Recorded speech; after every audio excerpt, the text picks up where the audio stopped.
आज हम शुरू करने वाले हैं 10th का एक चैप्टर है रियल नंबर्स।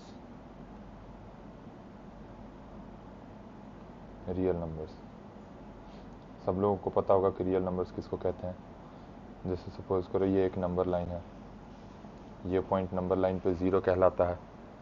ज़ीरो के अगर हम राइट साइड में मूव करें, इधर साइड मूव करें तो नंबर्स पॉजिटिव इंक्रीज होता जाता है, और इधर साइड अगर लेफ़्ट को मूव करें तो निगेटिव नंबर्स मिलते जाते हैं। अगर बिल्कुल लेफ़्ट की तरफ चलते गए तो कहाँ तक जाओगे, तो माइनस इन्फिनिटी तक जाएंगे, माइनस इन्फिनिटी। और अगर राइट साइड को चलते गए तो प्लस इन्फिनिटी। तो रियल नंबर्स जो होता है, रियल नंबर्स वो कहाँ से कहाँ तक होते, किसको बोलते हैं, minus infinity two plus infinity तक कोई भी नंबर्स हों, रैशनल इरेशनल एनी नंबर, कोई भी, repeating non repeating recurring non recurring, सब कुछ सारे नंबर्स क्या होते हैं, रियल नंबर्स होते हैं। ठीक है। तो रियल नंबर्स में जो पहला टॉपिक है हमारा वो है Euclid division lemma. Euclid division lemma अब क्या कहता है Euclid division lemma? Euclid division lemma ये कहता है कि let a and b any two positive integers, be any two positive integers, then there exist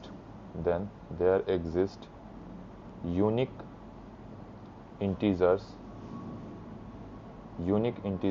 q and r such that a is equals to bq plus r, और जहाँ ये r जो होता है वो ग्रेटर देन इक्वल टू 0 और less than b होता है। अब इस स्टेटमेंट का मतलब क्या है? इस स्टेटमेंट का मतलब ये है कि कोई भी दो पॉजिटिव इंटीजर्स हमने ले लिया, कोई भी दो पॉजिटिव इंटीजर्स, उसमें से कोई एक तो बड़ा होगा, एक छोटा, मतलब दो नंबर अगर हमने कोई लिया तो एक नंबर बड़ा होगा, दूसरा नंबर छोटा होगा। तो जो बड़ा वाला नंबर है वो छोटे वाले नंबर के इंटीग्रल मल्टीपल के फॉर्म प्लस समथिंग के फॉर्म में रिप्रेजेंट कर सकते हैं।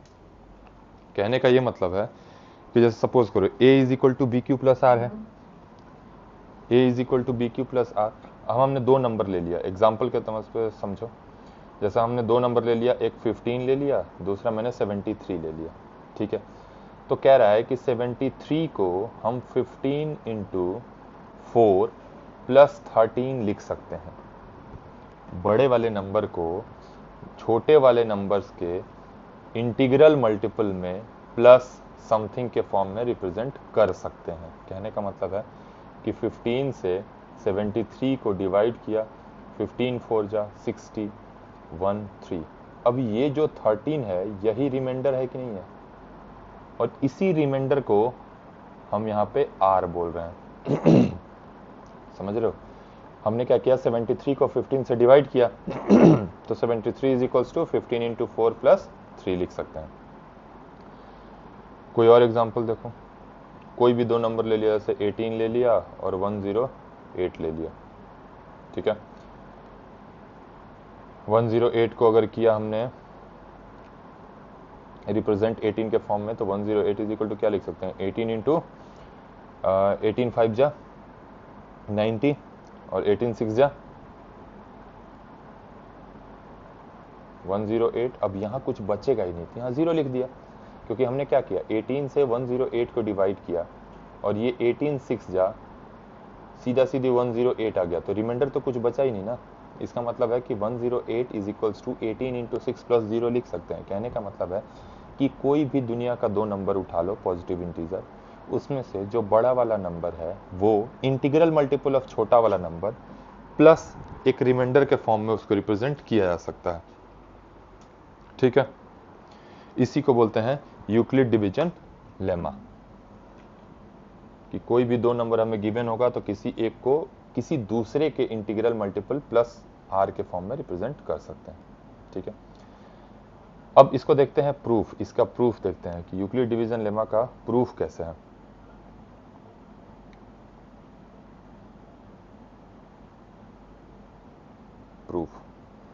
प्रूफ समझने के पहले थोड़ी सी एक चैप्टर है जो 10th में भी आगे पढ़ना है तुम लोगों को, वो है एरिथमेटिक प्रोग्रेशन,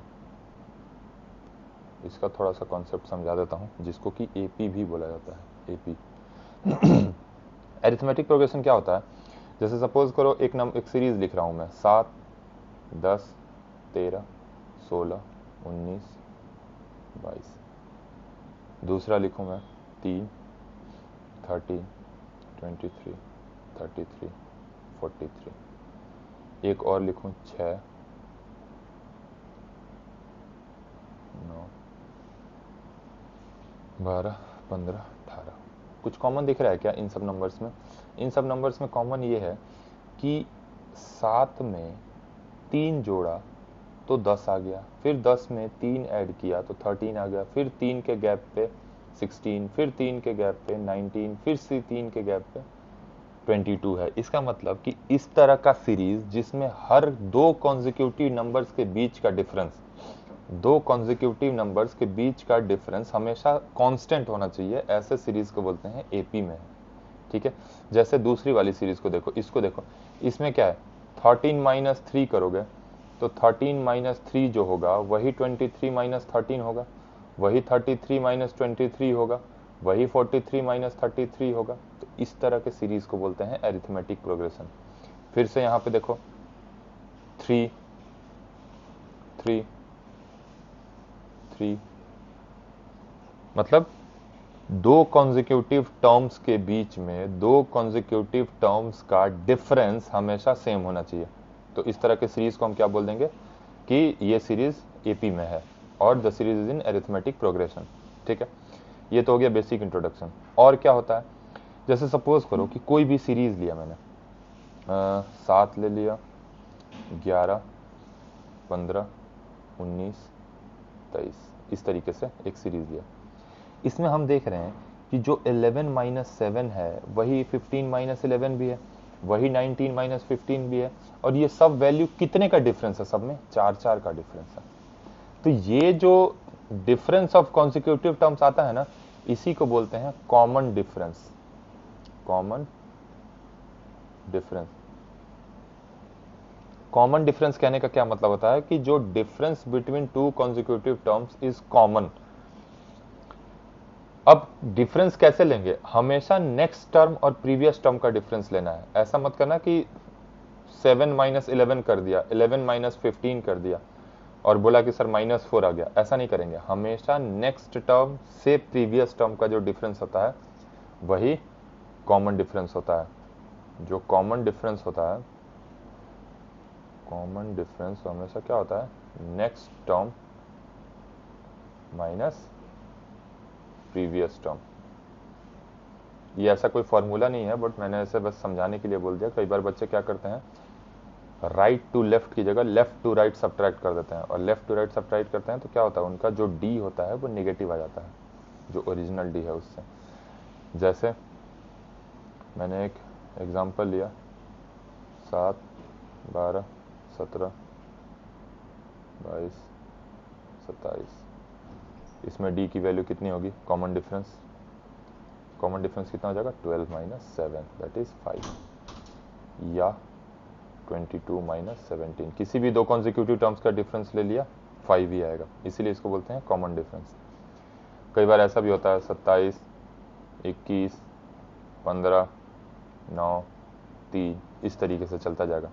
तो इस केस में जो हमारा डी होगा वो कितना हो जाएगा, 21 - 27। बोला था ना next term minus previous term करते हैं हमेशा, तो डी की वैल्यू कितनी हो गई, -6।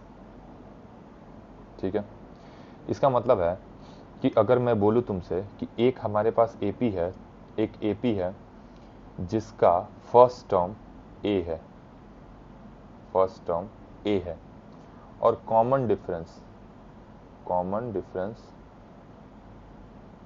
डी है, तो वो एपी क्या होगा, फर्स्ट टर्म तो ए है, तो उसका जो नेक्स्ट टर्म रहा, अगर कॉमन डिफरेंस डी है तो नेक्स्ट टर्म उसमें डी ऐड करके मिलेगा, जो थर्ड टर्म होगा वो सेकेंड टर्म में डी ऐड करके मिलेगा, जो फोर्थ टर्म होगा वो थर्ड टर्म में डी ऐड करके मिलेगा, तो 3D हो जाएगा, a + 3D।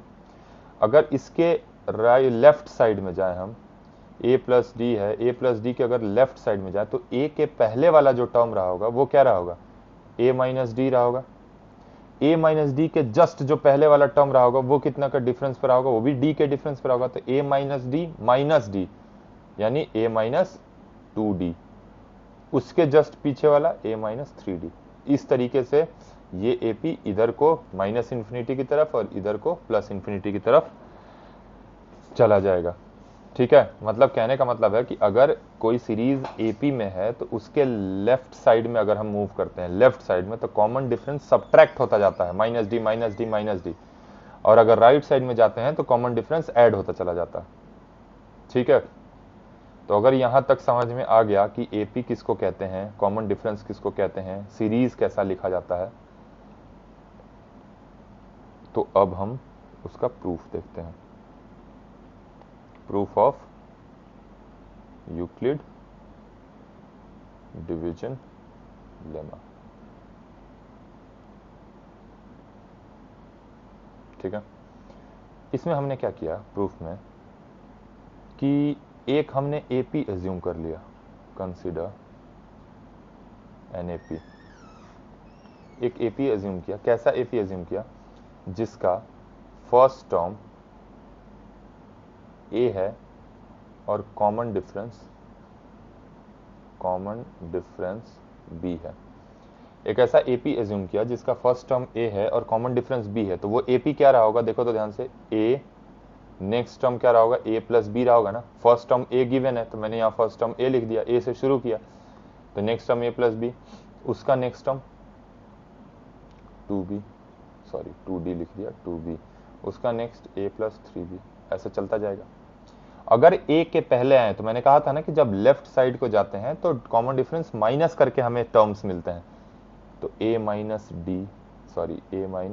B, क्योंकि कॉमन डिफरेंस D जो है स्मॉल d उसकी वैल्यू B है, तो A minus B, A minus 2B, A minus 3B, ऐसे मिलेगा AP। अब जैसे इस क्वेश्चन में देखो, इस वाले में, इसमें क्या किया, 7 से शुरू किया था तो 12, फिर 17, फिर 22, मतलब 5-5 के डिफरेंस पे बढ़ रहा है सारा, 5-5 के गैप पे है ना। अगर हम 7 के राइट में आए तो लेफ्ट में आए तो 7 के जस्ट पहले जो नंबर होगा वो क्या रहा होगा, 5 के डिफरेंस पे है तो 7 माइनस 5 रहा होगा ना 2, और थोड़ा पहले आओगे तो फिर तो -3 हो जाएगा कि नहीं हो जाएगा। तो हम ये कहेंगे कि कहीं ना कहीं जब AP को लेफ्ट साइड में एक्सटेंड करेंगे तो एक ऐसा टाइम आएगा जब उसके टर्म्स निगेटिव होने शुरू हो जाएंगे। अगर फर्स्ट टर्म पॉजिटिव लिया है हमने, A पॉजिटिव लिया है, तो जब उस AP को हम लेफ्ट को एक्सटेंड करेंगे तो एक ऐसा टाइम आएगा ना जब D माइनस करते करते करते करते वो धीरे धीरे निगेटिव हो जाएगा।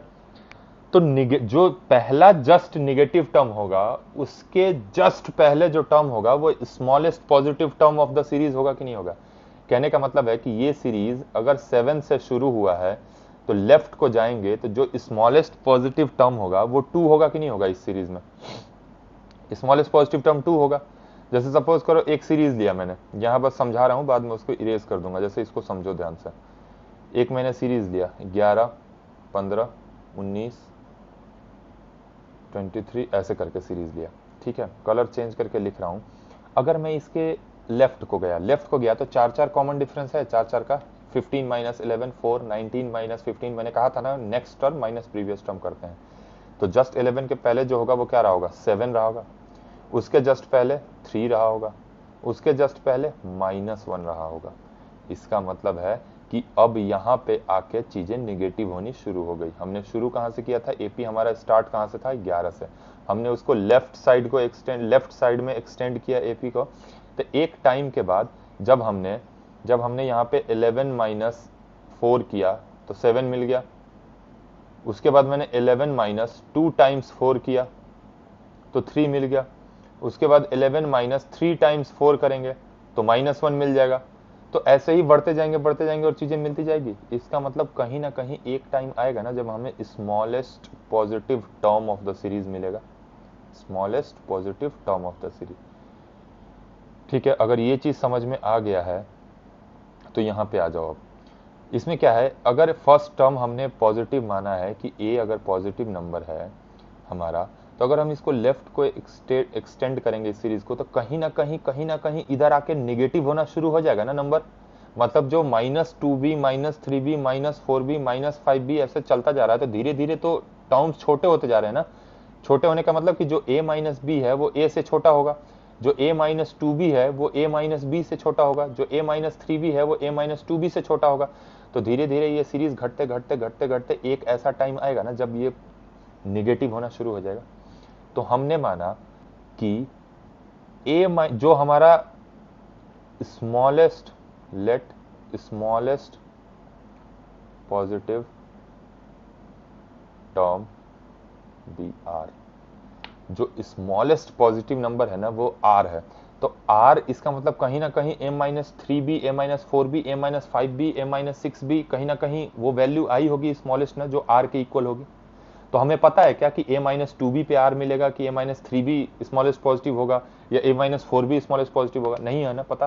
तो हमने मान लिया कि let a - q times b जो है वो स्मॉलेस्ट पॉजिटिव टर्म है। ठीक है, तो जो r होगा वो a - qb के इक्वल हो जाएगा। तो यहां से a इज इक्वल टू कितना हो जाएगा? qb plus r। इसका मतलब है कि कोई भी दो नंबर अगर हमें दिया हो a और b, तो उसको लेके हम एक एपी बना सकते हैं, जहां हम a को फर्स्ट टर्म मान लेंगे, बड़े वाले नंबर को फर्स्ट टर्म मान लेंगे, जो छोटा वाला नंबर है उसको कॉमन डिफरेंस मान लेंगे। तो हमेशा उन दोनों के बीच में ये रिलेशन एग्जिस्ट करेगा, a is equal to QB plus R। अब r की वैल्यू, अब इस चीज को कैसे समझेंगे कि r की value greater than equal to 0 और लेस देन b ही क्यों लिखा गया, कुछ और क्यों नहीं लिखा गया? ठीक है, उसको समझो। जैसे मान लो कोई एक सीरीज उठा लिया हमने, ये सीरीज को देखो, किसी भी एक सीरीज को देखो, जैसे इसी को देखा हमने, इस सीरीज को देखा -3, 2, 7, 12, 17, 22 और 27, इस सीरीज को देखा। इस सीरीज में जब देखा तो जो स्मॉलेस्ट पॉजिटिव टर्म है वो हमारा क्या है? 2 है। स्मॉलेस्ट पॉजिटिव टर्म 2 है। अब कॉमन डिफरेंस कितना है इस केस में? इस केस में जो हमारा कॉमन डिफरेंस है वो 5 का है। तो अगर 2 की वैल्यू 5 होती, सपोज करो 2 की वैल्यू 5 होती और कॉमन डिफरेंस भी 5 होता, तो क्या 2 कभी हमारा स्मॉलेस्ट नंबर होता? नहीं होता, क्योंकि अगर 2 की वैल्यू 5 होती और कॉमन डिफरेंस भी 5 होता, तो एक बार और जाता 5 - 5 और 0 हो जाता हमारा स्मॉलेस्ट पॉजिटिव टर्म। बात समझ में आ रही है? अगर 2 की वैल्यू 2 अगर स्मॉलेस्ट पॉजिटिव टर्म है, तो हमेशा कॉमन डिफरेंस से छोटा ही रहेगा, क्योंकि अगर कॉमन डिफरेंस के इक्वल भी हुआ तब तो एक बार और माइनस होकर पॉजिटिव टर्म ही मिलेगा। अगर कॉमन डिफरेंस से बड़ा हुआ 2, जो हमारा स्मॉलेस्ट पॉजिटिव नंबर है, वो अगर कॉमन डिफरेंस से बड़ा हो गया तो उसको कोई स्मॉलेस्ट बोलेगा? जैसे मान लो कि मैंने एक सीरीज लिखा, इसको मैं बाद में इरेज कर दूंगा, इसलिए ध्यान से समझो। जैसे मैंने एक सीरीज लिखा 13, 19, 25।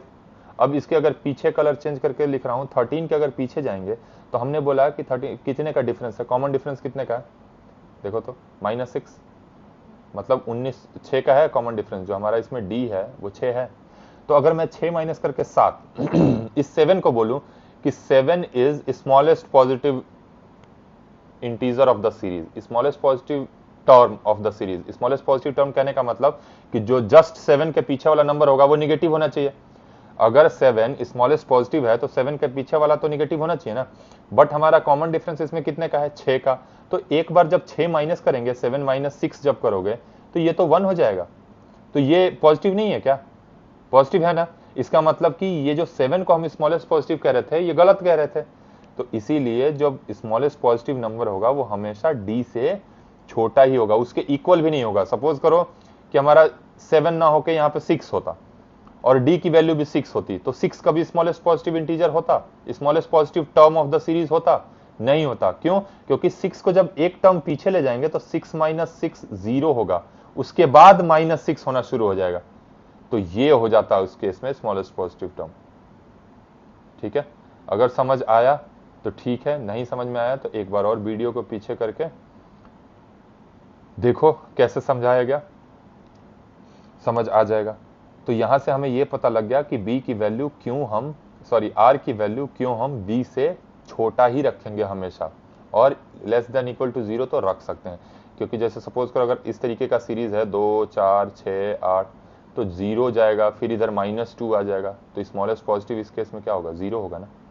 तो r की वैल्यू 0 तो हो सकती है, लेकिन कॉमन डिफरेंस से बड़ा कभी नहीं हो सकता, इसीलिए r की वैल्यू हमने 0 से बड़ा और इक्वल और b के छोटा रखा है।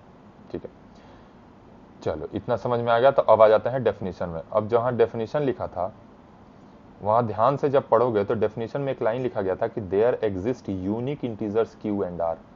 Unique integers q and r कहने का मतलब है कि ऐसा एक ही q एंड r होगा जिसके लिए ये रिलेशन एग्जिस्ट करेगा, ऐसा एक ही q एंड r होगा जिसके लिए ये रिलेशन एग्जिस्ट करेगा। तो इस चीज को, इसके यूनिकनेस को अगर हम प्रूव करने चले,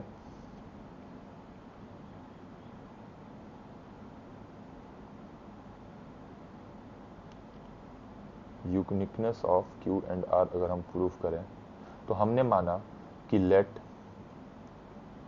देयर एग्जिस्ट अनदर पेयर। हमने मान लिया कि q एंड r के अलावा भी एक q1 एंड r1 एग्जिस्ट करता है, such that a is equals to bq1 plus r1।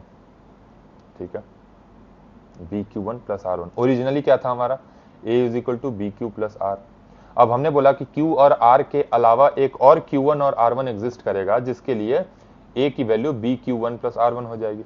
तो अगर ऐसा है तो r1 की value greater than equal to 0 और लेस देन b होगी, r की वैल्यू भी ग्रेटर देन इक्वल टू 0 और लेस देन b होगी। यहां तक दिक्कत।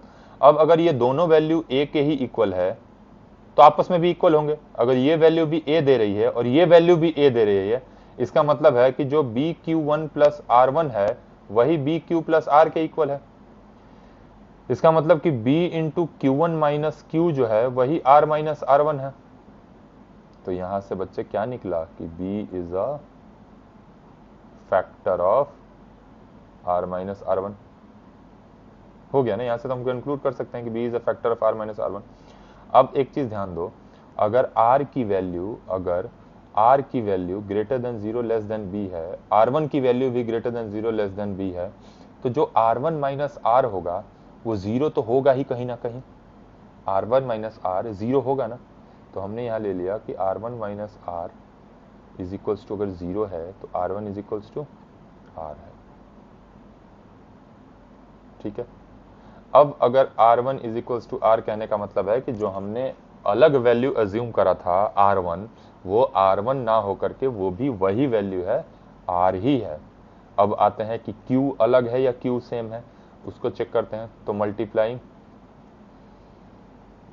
अगर r1 is equal to r है तो minus r1 is equals to minus r भी हम लिख सकते हैं ना। -1 से दोनों साइड मल्टीप्लाई कर दिया, उसके बाद एडिंग a बोथ साइड,